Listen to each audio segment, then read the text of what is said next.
ඉතින් ඔන්න දෙල් උයන්න හැටි අද මේ ඔක්කොම ටික දාලා තියෙන්නේ. දැන් ලිපේ තියන්න ඕනි. මේ ඔන්න දැන් තත්ත්වය කුස්සියේ හොගාලා වැඩ අද මහත්තයට බත් එකක් යවනවා. බස් එකේ යවන්නේ. මේ අප්පච්චි අරන් ගිහින් දෙන්නම් කිව්වා බස් එකට. ඉතින් ඔන්න දෙල් එක ලිපේ තිබ්බා. ඔන්න කංකුන් යන්න හැටි. කංකුන් එක හරි ගස්සන්න හැටි.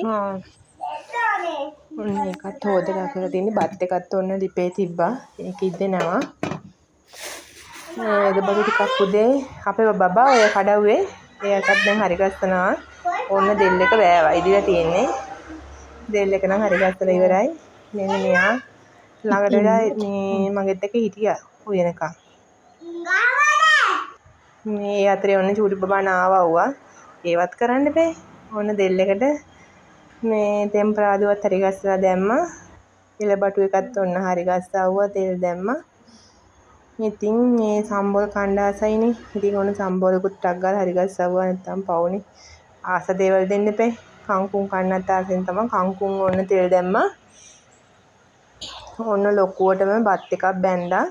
මස් එක අද ගස්සාවේ පල්ලෙහා දාමු යව මස් එක. මේ ඔන්න 4-5 දිනකට කන්න පුළුවන් විදිහට ලොකුවට බත් එකකුත් බැන්දා. මේ දැන් අප්පච්චිව කරා යනවා බස් එකට දෙන්න.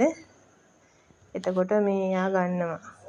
ඔන්න මේ ඔක්කොම වැඩි වෙලා තව මං කෑවේ නෑ. ඉතින් කන්න කලින් කුස්සිය අස් කරලා මේ තමන් කන්න හිත නිවෙන්නේ එතකොට. දැන් ඔන්න කුස්සිය අස් කරවුවා.